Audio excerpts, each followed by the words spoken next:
Beaucoup d'entrepreneurs utilisent le mot cible pour exprimer ou désigner l'ensemble des potentiels clients, des consommateurs et en général, c'est faux, c'est une erreur de débutant.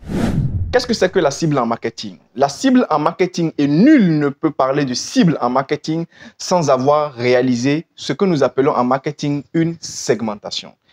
Qu'est-ce que c'est que la segmentation?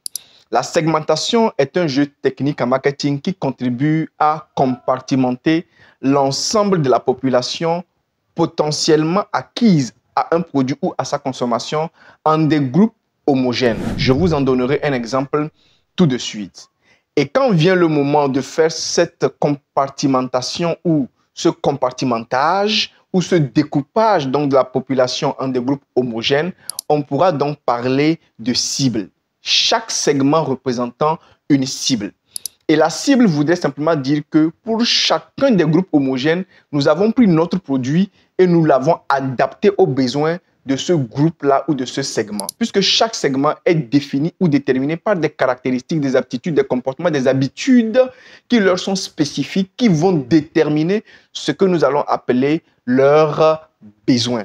Et c'est parce que le produit que vous avez, qui est de manière générique pour l'entreprise, va s'adapter aux besoins spécifiques de chaque segment que nous allons parler de cible. Donc, chaque segment devient en fait une cible en réponse ou par rapport justement à votre offre ou à votre produit transformé en une offre.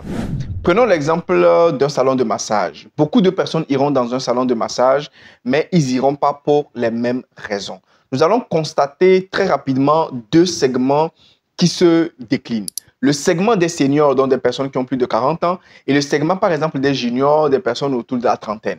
La trentaine ira au spa, au salon de massage, pour des raisons qui sont totalement différentes des gens qui iront quand ils sont des seniors. Les seniors iront pour rajeunir, alors que les juniors iront pour entretenir leur forme. Et cela détermine immédiatement et de facto ce que nous allons appeler des segments. Parce que chaque groupe de personnes a des caractéristiques homogènes de consommation. Les seniors, ils ont plus de 40 ans, ils ont une habitude de fonctionner, ils iront dans le spa ou dans le salon de massage donc pour rajeunir leur peau, pour ralentir le vieillissement. Les problèmes auxquels ils font face au quotidien par rapport à l'entretien de leur peau, à l'entretien de leur beauté, ce n'est pas les mêmes problèmes que les personnes qui sont des juniors vont rencontrer.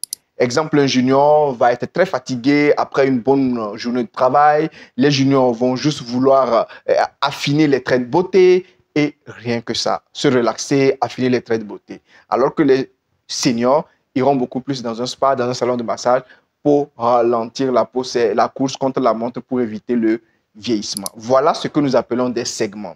Et lorsque vous prenez votre produit et vous le mettez sur un segment, on appelle cela une offre. Et une offre est spécifique à un segment.